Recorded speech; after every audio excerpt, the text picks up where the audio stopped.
Oh, back to plum processing today. Yeah, got it rolling again, almost straight up from stuff that had been done yesterday. Just finished doing this one, and got to clean this pot out, and we're going to fill that one up as well. But it's a fairly arduous task, but oh look, by the time we're said and done, we've probably got another pot as big as the one that's already cooking, and then we'll be done of those plums. But she wants to have a good clean up before she goes. I haven't even finished my coffee, and I'm going to get into this floor if I can and clean the hell out of this floor. I did clean up this area, cleaned up the Bellini and sandwich toaster and the barbecue there and a few other bits and pieces, and I hope the floor is the next one. And she's trying to just finish things off, clean things up, do washing, all this stuff before we go, so that we don't come back to rotten plums and mess everywhere, or yeah, my husband does sort of thing. So got the whole skin wrinkling thing down on both hands. That's the last batch. Wait for that to cool, and we shall stick it in the fridge. And then I think I don't know if it's going in the dehydrator or not. Maybe frozen for a later point, but we've got to pick more, including that one I was showing the other day. It's just there, and there's another one too that I haven't shown. That's really, they're just about overripe, and it's loaded and lots have fallen on the ground. So we've got to pick those. Just basically bag them up, tub them up, and they'll either go in this freezer, but most likely the big freezer over yonder that I showed you guys the other day, super duper size one. So yeah, hopefully we can get all this dehydrated, but we may have to miss one of the pots. Should do though. We're going to be running the dehydrator flaming non-stop until we leave, probably, if we're going to do that. It's pretty good. It's essentially, your normal blow heaters are about, anything from 2,000, but usually at least 2,200 to 2,400 watts. And this thing is essentially a 500 watt blow heater, pretty much. And that dehydrates stuff, obviously, as you've already seen. So long as you keep basically redoing the little plastic sheets and filling them up and checking them, and then just swapping the trays over and probably cleaning the trays, just keep loading them up. You can run that thing 16, 18 hours a day sort of thing. Yeah, hopefully we get it all done. Well, here we are, she's warm enough day outside, and we've got the flaming blow heater going inside. I can't help myself, I'm still drinking flaming hot drinks as well. Some peppermint here. Reminds me of the big mint stash I got at home. I've got to dig that stupid bit of grass out of the middle. And I was going to poison it, but I thought, no, I'll dig it out of the middle to get rid of the roots and put in a bit more potting mix and give it a chance to spread its seeds when it inevitably spreads its seeds yet again. And then before you know it, I'll be harvesting my own mint tea. So we're out here getting these damsel plums now. They're a little bit not quite ripe enough, but that's fine. We'll stick them in the fridge, they'll be ripe when we get back. This is off about 3 inches. What do we got? 1, 2, 3, 4, 5, 6, 7, 8, 9, 10, 11, 12, 13, 16, I think. 1, 2, 3, 4, 5, 6. Yeah, 16 plums in about 3 inches of flipping stem. Look, there's another one, no different. A few inches and they're just like a solid blooming string in some of these. We've got to get on the ladder and do these higher up, especially ones like like that. I don't know if you can see how good that is there.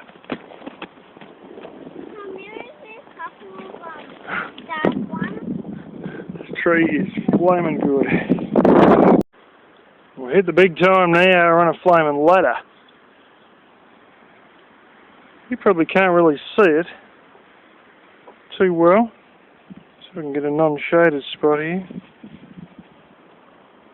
But I can definitely feel it. There's a powder on my hands. I can see it. It's like a beige colour. Sort of, yeah, off cream colour. I've worked out what it is too. The amount of these I've been picking for so long, it's actually the yeast off the plums that's building up on the hands. I haven't had that before, because I don't pick a couple of tubs at once in one hit, generally speaking, but, well, I am this time. Well, I washed my hands and got the yeast straight back again. Diving around with a ladder. Now I've got to play with these. These are something going real wrong with these. A lot of them. Ooh. Oh, yuck. I'm really going to have to wash my hands. Mouldy on one side and not even ripe on the other. So, nectarines. And I'll do a few here and then I've got to get my ladder, which I should have brought over with me, but yeah. I don't know how these exactly will go. And then there's another. Oh, there's a tree behind that one. It's just like drowning. Half of them hit the ground, so I'll get this done and then work on that next tree. Managed to fit them all in the fridge without too much of a big deal. It's a bloody big fridge. Now I'll shadow on it again. Not bad. There's one or two here that are a bit question mark. A couple have been bitten into, but are still generally alright. Some of them are ripe, some of them are nicely ripe. The size of some of these things. As big as apples, and it's flipping nectarines. Well, from a distance, you'd probably even think it was apples. Anyway, some of the other ones are just rotten as hell, and just rubbish. They had the same problem last year. I've suggested a bit of sulphur spray might help. Oh, damn, there's one I missed there. It's rotten as well. Trying to get all of them out, including the rotten ones, because there ain't as many nectarines on a tree as there is cherry plums. So these ones here, you know, some of them look crap and whatnot. Some of them, you know, half's rotten, the other half's alright. Some of them only got one little piece that's rotten, but that'll be cooked sooner rather than later, or there might be a couple of kids eating what's left after we cut all the rotten stuff out and the pips out.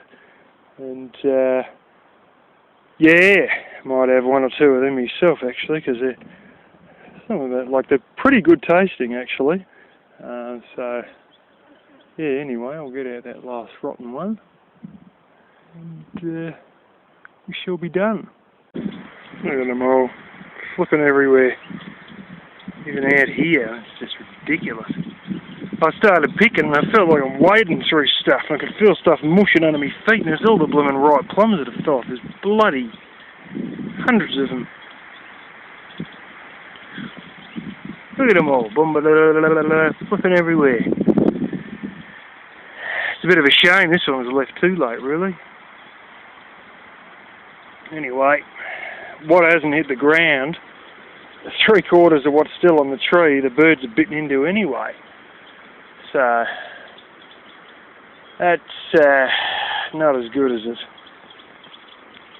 could have been. But anyway, as my sister says, there's so many hundreds of bloody kilos of plums, it doesn't really matter either way. Well, that was a pretty dismal effort without getting up on a ladder. I honestly think, even if I did, there ain't much up there anyway. Wasting me time. So, I'll get under the tree beside it here. And may even get the ladder underneath this part, because this is all looking pretty heavy this side.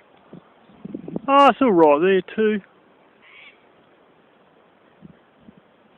Very spread out for the amount of plums. It's not quite as dense as the little one up near the gate that I was doing.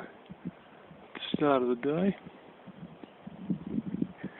Getting that whole, you know, whitish off cream colour powder happening again. Yeast build up again after only a few minutes. Well, we hit the flaming jackpot. That's before I've even gone and got the ladder from the nectarine tree. I haven't even got on the ladder yet. And, yeah, I don't know if you can see it, but good flaming gritty yeast build up on both hands yet again. And, yeah, I'll tell you what, she's brilliant. There's about 3 or 4 that had bite marks. 3 or 4 plums out of the whole lot that had bite marks on this tree, compared to literally 3 in every 4. Only 1/4 of them didn't have bite marks in the other 3. But this is great, and I haven't even got into these parts of the blooming ladder yet. I've got shitloads up here still. I haven't even touched.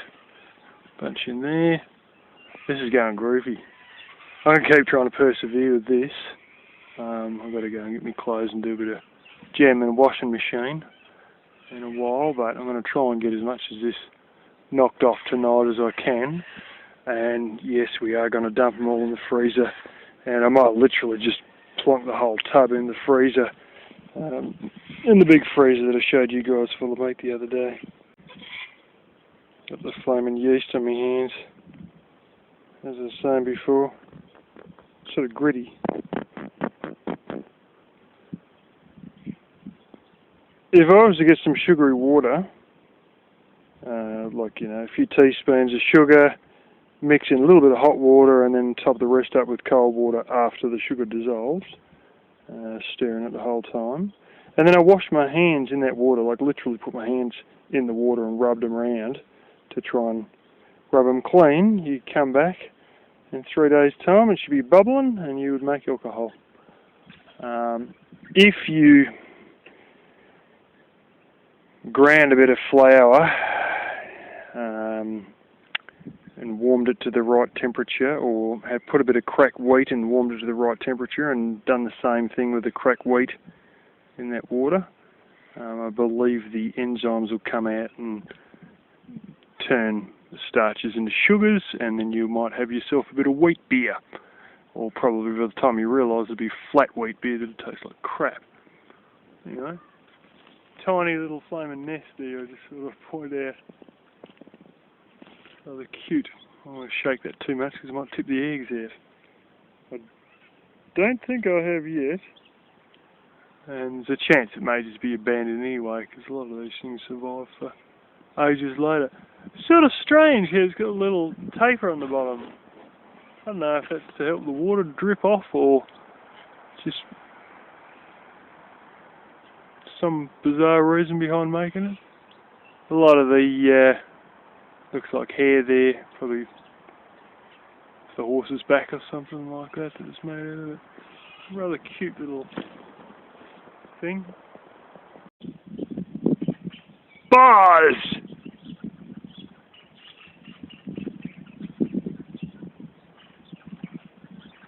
This looks like a red scrotum.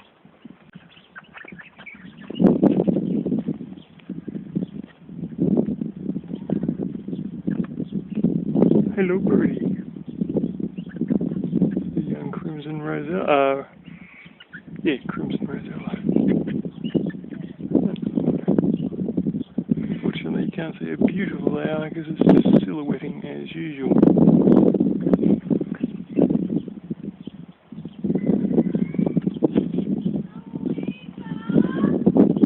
Cool change is set in. Drop some on my head in a minute. Well, we've done pretty flaming well. Just as I was saying about that bird, probably going to start dropping plums on my head. It didn't initially. 5 minutes later, I moved from this part of the tree to this part. Sure as eggs, it's above me, dropping plums on top of me. Like they're just pinging off the ladder and everything. So, a couple of claps and that disappeared. I got most of this tree all sorted. I mean, there's some up there, but oh hell, you're that high up, you bet fall off the ladder, and the ground isn't terribly level, and yeah, Oh, it's all right level, but I mean, I'm not risking my ass for another couple of plums when we've already picked hundreds and hundreds of them today already. So, yeah, anyway, the washing is probably running right about now, and we may be drying it in the dryer. It's supposed to rain tomorrow, and the way it's looking, I think it might be raining tonight. But anyway, I'm fortunate that my sister has a dryer.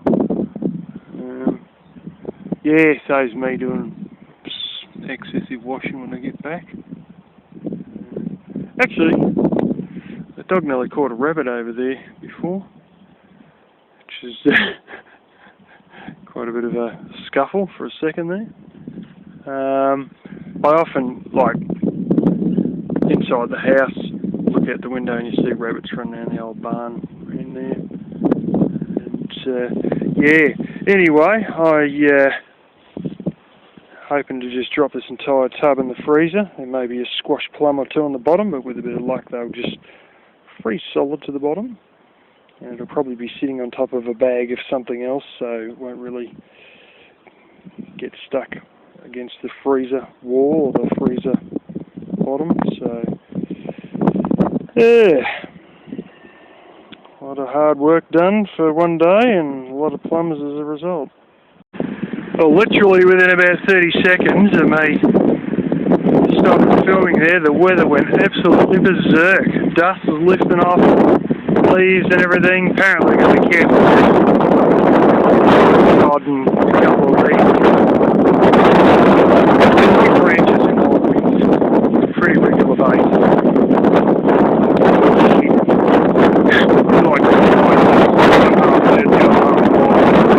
Pipelines actually hang on completely wrong because it's cypress pine, not radiata. Anyway, we're supposed to bag those plums up to avoid any freezer burn. I'll sit this down before this goes flat on its ass. Oh, you probably couldn't hear a word for all the flipping wind. Dog!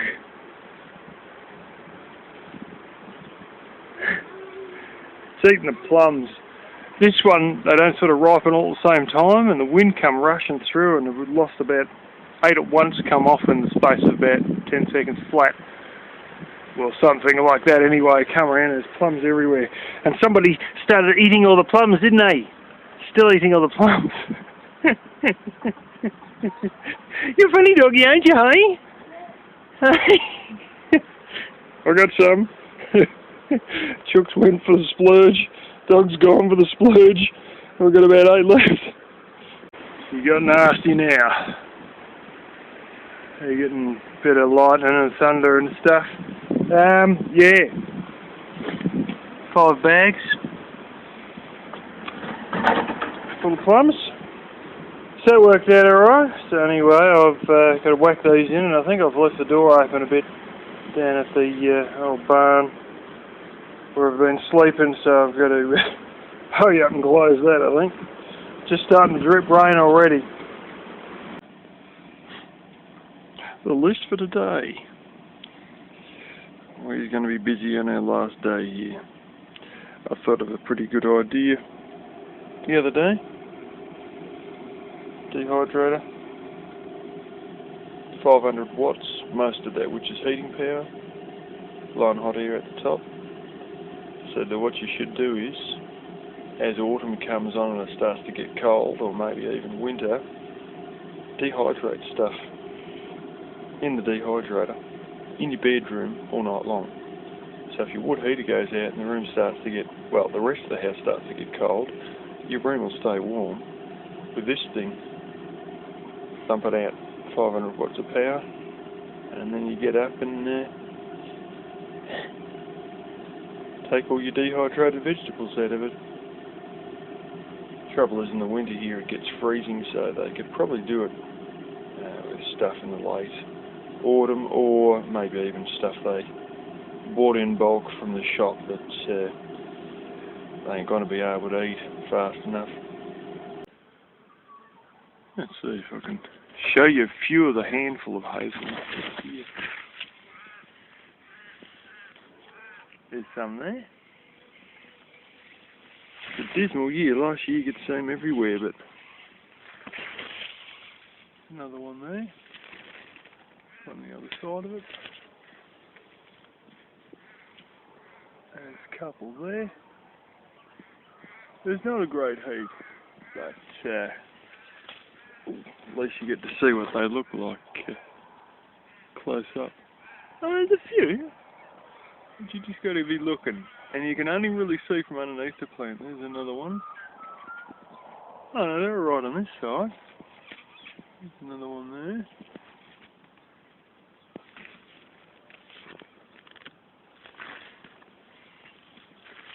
There's another one there.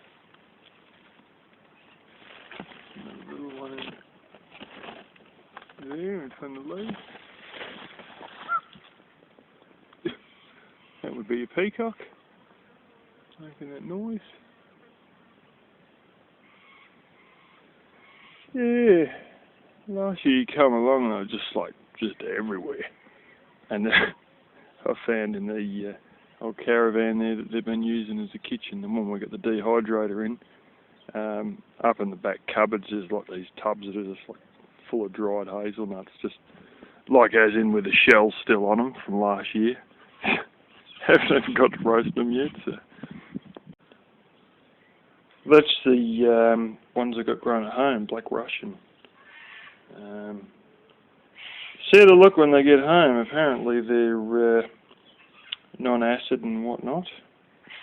So almost one of those brown tomatoes. I don't know if you guys, well, you guys probably do see them because you're into all this sort of stuff. But over here we can get brown tomatoes and ones that are also yellow when they mature and stuff like that. And yeah, these ones we grown. So with a bit of luck, Mama's been watering them. We'll have a few of these when we get back. I've got to check the level of this tank now. I can play around and I'll sort of get an idea where the water is, maybe by banging the side or listening to echoes. There's one real precise way, and it is shockingly efficient, like shockingly exact. This side's facing the sun. Put your hand up here. Very hot. Put your hand in here. Cool. And I'm not joking. You can find the exact spot where it changes. And that exact spot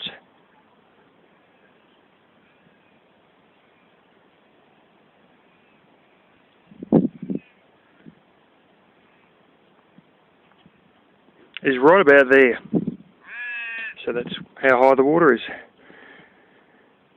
Your top inch or so of the water will be warmer, of course, than your bottom inch, but if I touch there, cool, sort of a little bit warm, definitely hot, still hot.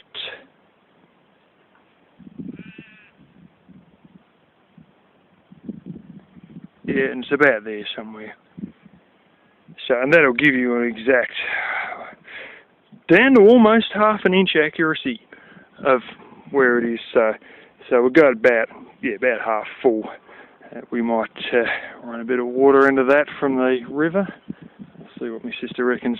Well, I'm in the friggin' bug out vehicle, or whatever you want to call it. Enough electronics to choke a donkey. CB system.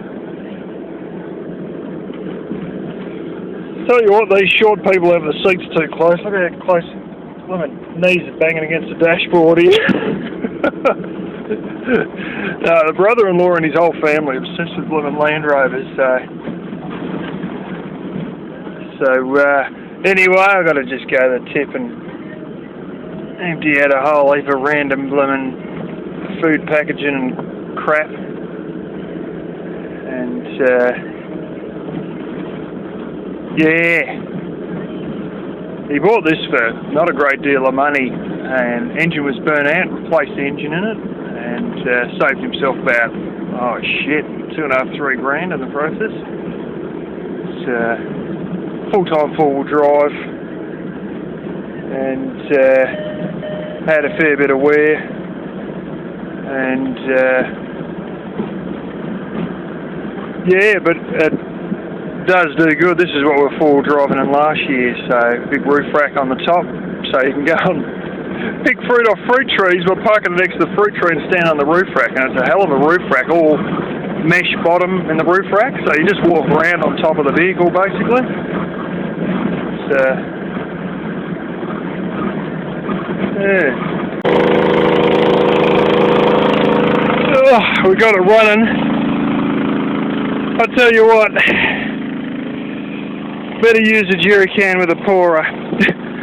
There's one for the chainsaw with a pourer, and I didn't see any others that even had pourers. And it was a bullshit thing. The wind starts blowing, and then it keeps flashing to one side, and bloody hell, that much fuel just got blown by the wind at a gust, and then slowed down a bit and gust again. It's a good reason I always use a pourer every time in my generator, so you can damn well get it in the tank.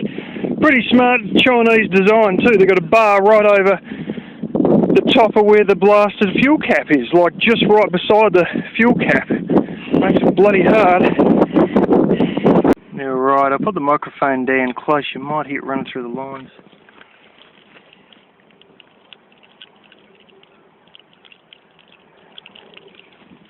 I usually have a lot of my pipes that just come in through the top and then pour into the existing water in the tank, so you actually hear it, but with this they've got a hook through the base. There's one on the other side that goes out down to the house, but yeah, you sort of got to listen for the trickle. But they've got a lot of pipes here, there and everywhere on this place, and no idea what's hooked to what and what not, and a bit of hit and miss experimentation. I think they've worked out what goes where, and you know, ones that'll be underground, come up above ground, go into a T-piece, go back underground again. It's been a big set of circus of pipes everywhere, and no way of talking to the previous owner, and I don't even think the previous owner knew, because they didn't really do much. There's some guy back in the 90s who would have done all these pipes, and who knows where he is or where he's gone or what his name was.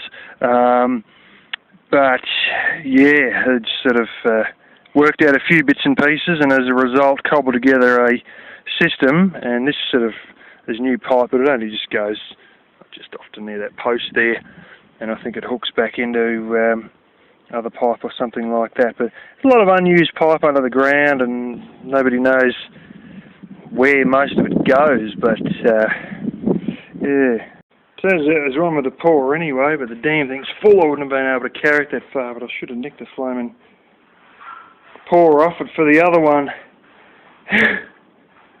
Anyway, turns out the yellow one was diesel anyway.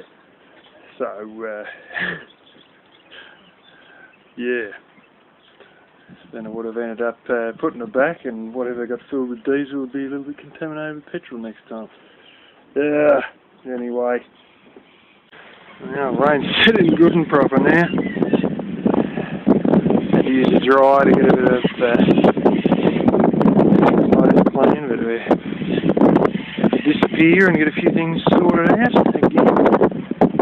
The water dropping off the board here. So I had for years, I read this area had 4 foot of snow back in 1910. 1949 had 20 inches, and then about a month later it had another 9 inches, and it froze solid for 3 weeks.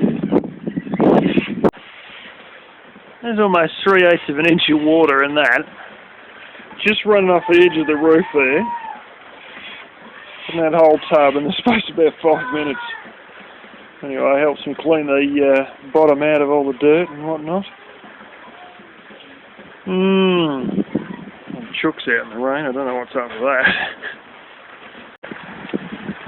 Okay.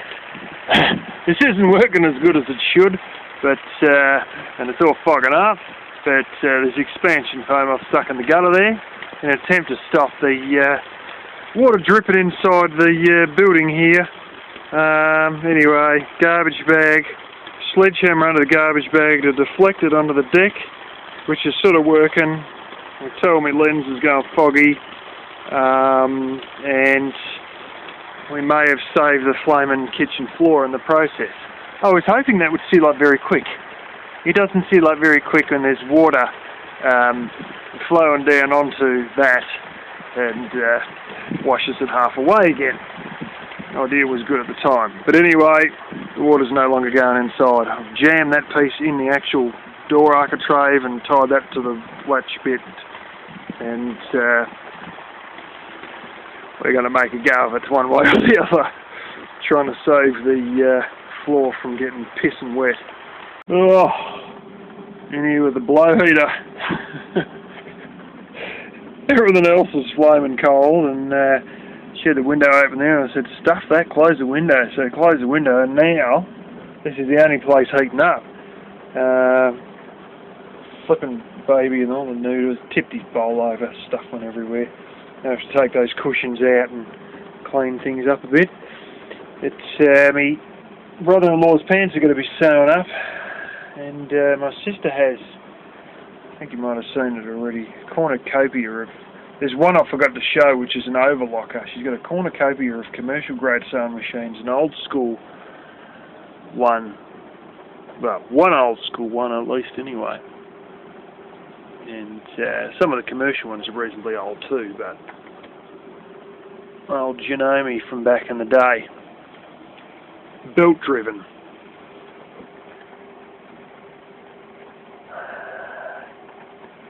And you know, I don't believe it. Legally you're supposed to have the exact power rating on these. 240 volts. Yes it does. 0.38 of an amp. So it's that. Well, it's less than 100 watts. I could run this straight off my solar system. Intriguing. I'll talk to you guys, or probably already have talked to you guys by the time you see this, on plans for 2016. And any of you guys have heard of Etsy? Well, my sister actually has an Etsy store, E-T-S-Y. And yeah, intriguing. I might end up selling stuff on Etsy on the basis that it's handmade and made entirely using solar power. Probably from reclaimed materials, but mine will be more wooden stuff and steel stuff and things like that.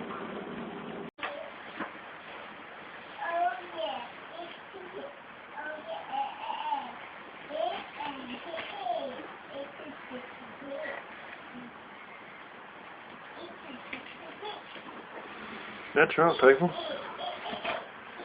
That's right. My sister has a Bachelor of Applied Science in Psychology with a distinction. Oh, it's hard to see. There you go. Somebody else. There's nothing like a gleaming, clean fridge. I couldn't help myself this morning. Little bits of bloomin' spatter come off of the barbecue and everything else that sort of managed to spit out of plum pulp, and generally a lot of dust because, like, you know, dust sort of comes down and even all this was dirty. Not that that's actually used. The ice machine and the water cooler, that's all built into the big hoogla magoog in this side. So I couldn't help myself. And a good scrub. Looks fantastic. This is a bloody bargain, actually. This is like some of the ones I've seen for about 5,500. You know, 4,500 to 5,500 range. I think this retailed at 4,000. They got it for something like $700. And that's a Samsung. I've seen an LG about the same size, brand new, for 5,500. And I'll tell you right now, if you've had enough experience with Samsung and with LG, you would take a Samsung every time. But it's got a little ding inside of the door here for where we keep the eggs and, well, more plums at the moment. And the freezer, there's a whole bunch of tiny dings right over where I've got all the fridge magnets, like quite a lot, like about 8 or 10. And that was the reason for getting it so flaming cheap. But I mean, you got something that retails between $4.5, well, about $4 for this one, but your general range of these fridges is $4.5 to $5.5 grand. $700. I mean, like, holy smoke. And it is a ripper. And all this business works, but you've got to actually plumb it all in. And they've never really bothered, you know, like, do you really need an ice maker? Like, if we want water, well, there's already water in there. You know, it's a bit sort of, got to put a water line in, blah, blah, blah. Not really much of a point, but sort of intriguing this. It's like a double drawer system. And then you get a secondary drawer. I'll leave a home butchered lamb in there, and I think there's one egg in there from one of these chooks, and of course nectarines and blasted everything known to man in regard to plums, and a whole heap of other stuff in the fridge, including a entire tub full of plums, more nectarines, apricots. No, that's just dog meat. But I got some pork out of here this morning that was more from that feral pig that didn't make it, so to speak. And that's cooking in the slow cooker right now. Okay, we just drenched one chook, the chook with the little chick, because it's right beside where the fireplace hearth was, and there's a bit of a gap in between the boards and where we sort of broke the fireplace hearth down below the boards. So we're sitting under there trying to keep warm with the old head nestled in under the wing, and I grabbed it. And we give it 2 little dobs of a bit of stuff in a jar there. It's actually sheep drench. Works terribly well for chickens, and they lost quite a few chickens due to unknown disease. But anyway, where I'm standing now,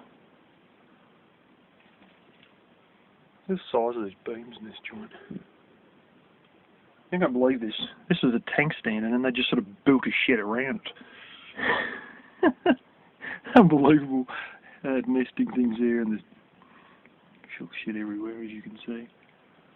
But this is like one of the most heavy-duty sheds, because it literally had a tank on the top of this, and did for years. I think it actually had a tank on there when they bought the place. For some reason, he decided to just close it all off and turn it into a shed. Weird little double doors here. And yes, anyway, try and get all the chooks in here, lock ourselves in, and give them all 2 drops. And we shall be fine when the kids get here. See the dog, little dot on the left there. There's all those wild ducks on the dam bank. He's just trying to snoop up on them. Actually, there's heaps of them. 1, 2, 3. Holy smoke. There's more than like 14 of them, 15 of them. Unfortunately, you can't see very well, but anyway, I think these chooks are starting to make their merry way here. So we might be on the road in a second. Probably going to be about the last batch we can do in this, because we've got to leave it going all night. The stuff in it is not quite done. The nectarines are a little bit too thick, and yeah. Anyways, it appears that said feral pig is done. How is that? This crap camera is not doing it justice. Looks nowhere near as black. Smells fantastic. Good old slow cooker. Good old feral pig. Oink oink. Kaboom. Or something like that was his last moments, I'd assume. Some fancy pants sauce here.